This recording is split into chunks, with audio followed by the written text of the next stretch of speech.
know that your responsibility is just to learn, and your parents' responsibility is to make sure that you have clothing, food, and shelter. And I think they're doing a marvelous job. Can we give our parents a hand? But equally important, we have to give all the faculties and Ms. Gutierrez and our great team here at One. Let's give them a hand too for making sure that our education is moving forward. I know tonight we are recognizing and celebrating our young folks who have passed the LA tests, that are being promoted, who've accomplished something that's really huge in your life right now. This is going to be one of many milestones that you're going to accomplish. So I want you to get used to success. Can you get used to success? Yes. Can you get happy about success? Yes. Let me hear you say it. Are you excited about success? Yes. I can hear you. Yes. I can hear you. Yes. You just feel that y'all all going to be successful people. Now for the next 35 years, you're all going to be very successful people. So again, I want to thank everyone tonight. And I want to give it an FYI of something that we're doing in the neighborhood. One of the things that you'll constantly hear me say, parents, you'll constantly hear me say, this is how the world works. When your students are in class, in order for your teachers to know that you're really in the classroom, there's something that they look for within you. When she's at work, there's one thing that you look for in teachers of what they do. When I'm at work, there's something that I look for in the people that are around me. And let me tell you, you can't get away from it because the world works with one dynamic. Give me the secret. If you participate, the teachers know that you're in the room.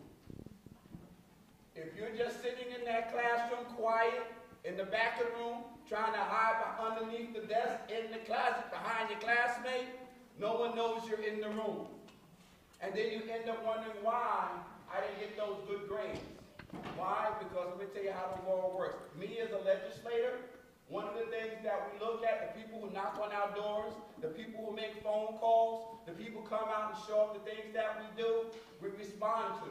You know why? Because the world operates by people paying attention to people who participate.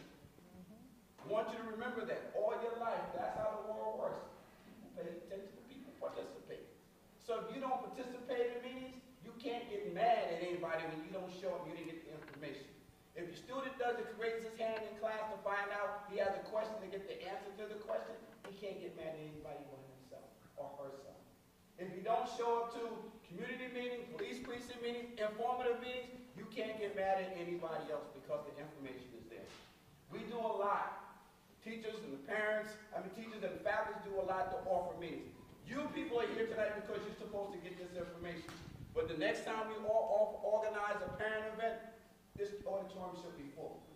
You cannot walk out and be mad at your school or mad at any educational system if you don't participate.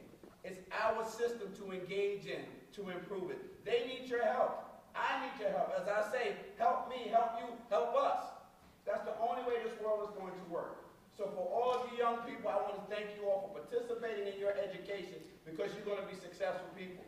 That leads me to say that this Wednesday, tomorrow, parents, you know that we've had challenges and we've had some incidents when it comes to our men and women in blue in our communities.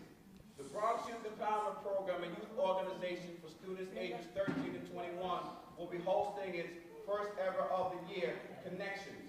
This connection meeting will allow officers from NYPD as well as our community children to ask real questions of NYPD with the goal of building better relationships. Your first encounter with law enforcement shouldn't be freeze, hands up, put your hands behind your back. Your first encounter with law enforcement should be, how you doing, officer? And their first response should be, how are you doing, young lady? How are you doing, young man? That's where we want our community to be. So if there's a question or a comment or there's a problem or there's a concern, you can trust your law enforcement officers to go have that conversation. I don't subscribe to the no snitching rule because if you're not giving information that can save your child's life, you know what? That child that might be hurting might hurt your child tomorrow. Or that young man who's out there with a gun that you're not telling about, that you know in the neighborhood is acting crazy. You don't tell it. It might be your mom or dad and they stick up and hurt. So we need to protect our community, and the only way we do that is actively participating in our community. So I'm inviting each and every one of you to join us tomorrow at Evander at 4 p.m. for this conversation with NYPD, not the political conversation, but the real conversation. As I say, as adults have political conversations, our children are dying in the reality of what's going on. So I'm saying to us, this gives us an opportunity to have a real relationship-building conversation. So I invite all of you to be a part of this meeting tomorrow at 4 o'clock. And finally, Ms. Gutierrez? Yes. You have my commitment that this year, we're going to make sure that you got some good seats, you got a paint job, you got some lights, you got stereo systems, you got a bed. We're going to make sure we do this auditorium, okay? We're going to make it happen, all right? So next time we come in we're going to have a big party, and we're going to be able to see ourselves in the bright lights. And congratulations.